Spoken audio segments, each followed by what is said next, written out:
era católica, bem católica, aquelas católicas assim de interior. E ela foi nesse culto. E chegou lá e falou pro pastor, pastor, meu marido está doente, está lá na minha casa doente, eu queria que o senhor orasse por ele, porque eu sei que ele vai morrer. Aí o pastor, mas você pode orar, Jesus pode curar ele através da sua oração. Mas pastor, eu não sei orar. Aí o pastor, não, vou te ensinar a orar. Você vai orar da mesma forma que você me pediu para eu poder orar por ele, você vai pedir para Jesus agora. E aí ela falou assim, Jesus, o senhor sabe onde que eu moro, eu vim agora, eu vim pela essa estradinha de terra, tem uma porteira, e eu moro naquela casinha, uma casinha simples, e meu esposo está lá na minha cama agora. Cura ele, Jesus. Sabe o que aconteceu, Tiago? O marido dela foi curado. A oração mais simples, mas eficaz diante de Deus. Então a sinceridade, ela fala tudo naquilo que nós queremos, né? Não é um aspecto de você querer colocar palavras bonitas, né? Falar bonito. Isso não representa nada diante de Deus. Isso representa jactância, arrogância, né? Falta de humildade, né? De você querer parecer algo que você não é. Agora, quando você é simples, o reino de Deus ele é simples. Foi feito por pessoas simples. Jesus veio numa manjedoura, nasceu numa manjedoura, nasceu num curral de animais. Jesus ele tinha toda a divindade, tinha todo o seu reino, mas ele escolheu nascer numa manjedoura. Não nasceu num hospital. Escolheu nascer numa família de carpinteiro, né? Como José, o seu próprio pai. Então o reino de Deus ele é simples. Amém? Amém. Aleluia. Baixa um pouquinho, Vanessa. Não, pode só baixar um pouquinho. Eu queria compartilhar algo nessa noite que nós fomos ministrados no domingo, no culto, sobre religião. Né? E o que é religião? Religião é a pior coisa que pode existir na face da terra. Sabia disso? Religião é algo que agride e denigre a imagem de Deus. Deus ele não é satisfeito por religião. Deus ele não agrada com pessoas religiosas. Deus ama o religioso. Deus ama as vidas, ama as pessoas. Mas a religião, ela fala sobre o aspecto humano. Porque existe muita religião hoje em dia. Se eu for falar das religiões que existem aqui, nós vamos ficar a noite toda e nós não vamos conseguir falar de todas as religiões. Existe, além das religiões, existem seitas também. Seitas falam a respeito daquilo que as pessoas contextualizaram, distorceram e contextualizaram para que elas pudessem viver e crer da forma que elas acreditam. Né? Igual na África mesmo, o que eu conheci de seitas lá e de religiões lá, que nunca chegou nem no Brasil, mas é uma religião lá que eles inventaram porque eles acreditavam que aquilo ali seria o melhor para eles. E a religião ela fala sobre isso. A religião ela fala de um aspecto pessoal, de um aspecto que a pessoa cria para distorcer aquilo que é verdadeiro, aquilo que é essência, que representa quem que é o próprio Jesus Cristo. E eu quero contar uma historinha, só para poder fazer uma analogia do que representa a religião, você vai começar a entender o que eu quero falar. Essa história conta de um homem muito ruim, um homem que não tinha esperança nenhuma, um homem que não tinha perspectiva de vida, um homem que era totalmente frustrado com a vida, derrotado, que tentou fazer várias coisas na vida para poder vencer e nunca conseguiu vencer. E ele estava na floresta um dia, foi andar e ele passou por uma floresta. E a floresta representa o mundo, representa aquilo que o mundo oferece para nós, que as pessoas nos dão, o trabalho. E aí de repente, quando ele estava andando na floresta, esse homem ele caiu num buraco. E ele caiu num buraco muito fundo, buraco muito profundo mesmo assim, e dentro desse buraco ele machucou. E aí ele começou a ter hemorragia ali, começou a sangrar sem parar, né? Os seus ossos da sua perna também quebraram, ele teve uma fratura na perna, e a serpente que estava ali naquele buraco era uma cobra que poderia matar ele também, porque a cobra tinha caído dentro do buraco. E ele ia ter que lutar com a sua própria vida, ou ele teria que matar a serpente com a perna, porque a perna dele estava fraturada, estava quebrada. Você já imaginou? Você está com a perna quebrada e uma cobra lá querendo te pegar? Ele estava naquele buraco, esse homem. E aí, eu falo do sonho que eu tive. Esse homem que estava nesse buraco passou muitas pessoas ali para poder ajudar. A primeira pessoa que passou naquele buraco para ajudar foi um muçulmano. Falou assim, ó, você acredita em Allah? Você acredita que você morrer, você vai ter tantas virgens lá no céu? Você acredita que se você confessar Allah, você pode ser salvo? E aí aquele homem, não, eu quero sair desse buraco, eu tô com a perna quebrada, me ajuda, eu não acredito em Allah, mas eu quero que você me ajude, eu preciso disso. E aí o que aconteceu? O cara foi embora, falou, não tem como te ajudar, você não acredita em Allah, ele foi embora. Depois passou um testemunho de Jeová. Nossa, você vai ter que fazer transfusão de sangue, você não pode fazer transfusão de sangue, você não pode fazer isso, Jesus não é rei, você acredita em Jesus? Não, não acredito. E também não pôde ajudar o testemunho de Jeová. Passou um católico, bem religioso. Você vai ter que orar 30 vezes a Ave Maria, você vai ter que, depois sair daqui, você vai ter que fazer um voto, fazer uma penitência aí, você vai ter que ir lá para Aparecida do Norte para cumprir o voto que você fez. Mas não tem como salvar também, porque não tem como tirar você daqui. E foi embora o católico. Passou um cristão religioso e falou assim, ó, você acredita em Jesus, que ele pode te curar, ele pode fazer um milagre na sua vida aí? Falou, acredito. E aí ele falou, não acredito, eu acredito em Jesus, mas eu preciso sair daqui, né? Aí o cristão religioso também deixou ele lá. Muitas religiões passou ali para poder ajudar aquele homem naquele buraco. E o que isso representa? A nossa própria vida. Eu não sei você se já foi a alguma igreja, ou se você já foi em outro segmento, né, em outra religião. Eu já fui na igreja católica, eu já fiz primeira comunhão, eu estudei em igreja católica. Eu não estou aqui falando mal de nenhuma igreja, não é meu intuito.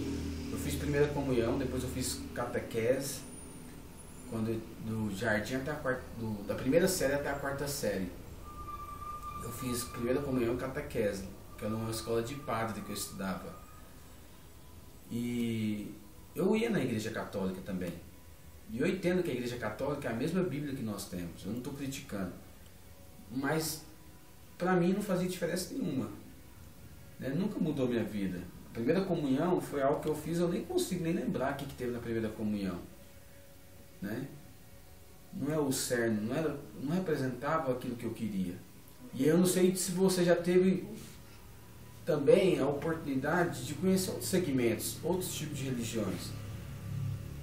E aí esse homem que estava no buraco ali, que representa o buraco, representa o pecado, e a serpente representa o diabo que quer nos minar e quer nos destruir. Sabe o que aconteceu? Apareceu um homem lá também. Mas esse homem que apareceu, de repente, a primeira coisa que ele fez, ele não fez pergunta nenhuma. Sabe o que ele fez? Ele caiu dentro do buraco. Ele caiu dentro do buraco, a serpente picou ele, mordeu nele, ele pegou o homem e falou, sobe do meu ombro e pula pro buraco. Pediu para o homem subir no ombro e foi pro buraco. O homem falou, mas você vai ficar aqui? Ele falou, não, você pode ir embora. Eu te justifico. Sabe quem que isso representa? É o próprio Jesus. Jesus, ele é a verdadeira essência da nossa vida. Jesus não é uma religião, queridos. Jesus não é um segmento, não é um revolucionário. Jesus não é uma pessoa que às vezes nós pensamos que é o que o mundo mostra hoje. Sabe, Jesus é uma pessoa que está pronta a se doar e a se entregar a sua própria vida a favor de nós todos os dias. Ele não morreu só 2000 anos atrás. Ele não morreu na cruz do Calvário lá 2000 anos atrás. Jesus, ele morreu todos os dias pelos nossos próprios pecados. Ele morreu para vencer o diabo, vencer a serpente que estava com aquele homem no buraco, que representa o diabo. Né? O buraco ali representava o pecado, representava a atualidade que nós vivemos hoje. Quantos pecados que nós temos? Quantas coisas que nós não conseguimos superar e nós não conseguimos crescer e avançar. E às vezes a gente olha assim e fala, nossa, agora eu estou num buraco, estou no pecado. A minha vida está num buraco. A minha vida está totalmente destruída. Eu não tenho ânimo para nada, eu não tenho esperança para nada. Eu não tenho nem perspectiva daquilo que vai ser da minha vida. E aí Jesus vem e nos resgata. Pula no buraco. Pula no nosso próprio pecado. Sabe o que nós precisamos entender? eu mandei fazer um folder para outra célula que eu lidero. Cansado de religião? Nós também. Aí atrás eu falei, vem fazer parte do nosso grupo de reunião de oração, né? Nem falei célula, porque célula dá uma conotação que é uma igreja também. E eu sei que as pessoas estão cansadas de igreja também, infelizmente. Porque o que mais acontece hoje é a igreja falando aquilo que não deveria falar, coisas que não tem na Bíblia, mexem com a fé do povo, pregam coisas que para o benefício próprio, para poder receber algo, faz a igreja de comércio, como também na época de Jesus. Jesus ele abominou isso no templo lá, que as pessoas estavam se prostituindo e vendendo. Jesus teve que vir com açoite, açoitar aquele povo e purificar o templo, que falou que a casa dele não seria conhecida como uma casa de comércio, mas uma casa assim de oração. E hoje existem essas coisas. Sabe, nós estamos cansados disso. Cansados de quê? De religião. Cansados de viver uma vida vazia. Cansados de viver uma vida, né, que não influi nem contribui, uma vida que não tem resultado, uma vida que você vive, trabalha, né, tá lá com a sua família, mas você não tem alegria, não tem prazer, não sabe o que vai acontecer com o seu futuro, sabe, você não tem feito diferença nenhuma. Isso é vida vazia. Sabe, nós precisamos de entender que existem coisas mais profundas, coisas que vão além da religião, coisas que vão além daquilo que nós pensamos, imaginamos, coisas que vão além daquilo que é o propósito diário, que nós nascemos para trabalhar, para construir uma família, para ter um lar, né, para ter um relacionamento com pessoas. São coisas mais importantes, que é o próprio Jesus no buraco lá. Posso falar do meu sonho? Pode. Então, você falou do sonho. A semana passada eu sonhei, tinha um buraco assim, bem fundo, fundo, fundo. Meu marido estava lá embaixo no buraco. Lá no fundo do buraco. E eu em cima, só que chamei minha mãe para socorro, que ele estava lá embaixo. Sabe o que é isso? Canseira. Tô cansada. Meu marido chega sexta, sábado, eu doente, ele não liga, chega 1h, 2h da manhã, cansado essa vida. Você sabe. Acho que foi isso que Deus mostrou para mim, que está no buraco. Eu vou te falar uma coisa, talvez você vai achar ruim. Não. Mas você precisa cair nesse buraco pelo seu marido. Por quê? Porque o que Deus une... Por quê? Cansada. Porque o que Deus une, o homem não pode separar, tia Lu. Ai, uma mulher que aguenta... Olha, 30 anos de... Tia Lu, deixa eu te falar. Acho que não tem jeito. Tem. Para Deus tudo é possível aquele que crê. A Bíblia fala que tudo é possível aquele que crê. Nós vamos colocar um cartaz aqui na célula. A Vanessa falou que vai fazer um cartaz, um folder para nós aí, um banner não, como é que fala? Um painel. Esse painel nunca veio, tia Lu. Mas um dia eu acredito que esse painel vai vir. Aí nesse painel nós vamos colocar aqui uma palavra que nós não podemos ter no nosso vocabulário. Sabe qual que é a palavra que você não pode ter no seu vocabulário?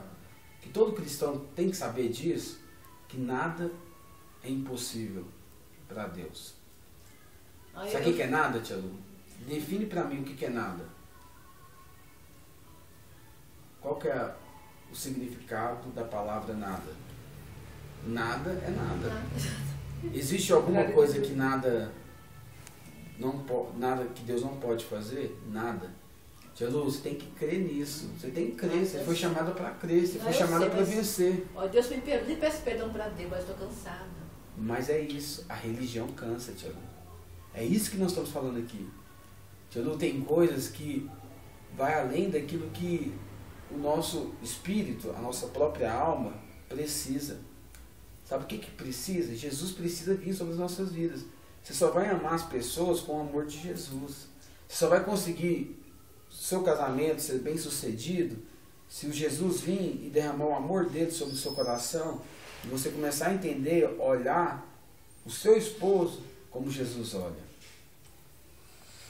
Sabe, Jesus, ele precisa ser entronizado na nossa vida. Por isso que eu estou falando que o buraco, ele representa essas coisas. O buraco, ele representa a nossa realidade da vida. Vida nua, cega, crua, aquilo que nós somos, a pior pessoa que nós temos, a pior coisa que nós podemos ser. Você sabe que a Bíblia fala lá em Jeremias que enganoso é o coração do homem. Quem conhecerá? Somente Deus pode conhecer o nosso coração. Se Deus escancarasse os holofotes do céu Se ele começasse a mostrar toda a luz que há no céu, a luz da divindade dele, a luz daquilo que ele representa, da sua santidade, e se essa luz viesse sobre as nossas vidas, você ia ver tanta impureza e tanta coisa ruim que nós temos, eu tenho, você tem, nós não conseguiríamos nem avançar e nem andar no mundo espiritual. Por quê? Porque se nós podemos enxergar a serpente que está dentro de nós, a cobrinha, a natureza corrompida, a natureza caída, a gente ia ficar totalmente sem foco. Mas sabe o que acontece? Jesus escolheu morrer por tudo isso.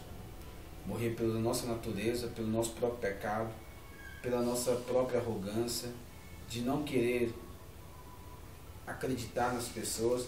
Eu tenho essa tendência também. Né? Quantas pessoas que eu já desprezei aí, que eu não acreditei que poderia mudar? Não estou pegando o seu exemplo aqui, querendo escancarar, Tiago, mas nós precisamos saber que esse buraco, se nós queremos ser parecidos com Jesus, nós temos que cair no buraco de outras pessoas. Isso fala a respeito... Esse buraco também representa uma certa atitude de fé, porque... Sem fé. Que nem morto espiritual. Porque, minha mãe morreu, é isso mesmo. Minha mãe morreu, então tô sem fé. Por exemplo, tem uma história que fala que teve um cara que ele tinha um único cavalo, né? Esse cavalo caiu num poço. E ele não tinha máquina, não tinha nada para tirar esse cavalo de lá. O que ele fez? Ele falou, é melhor eu acabar logo com o sofrimento desse cavalo. Eu vou enterrar ele vivo.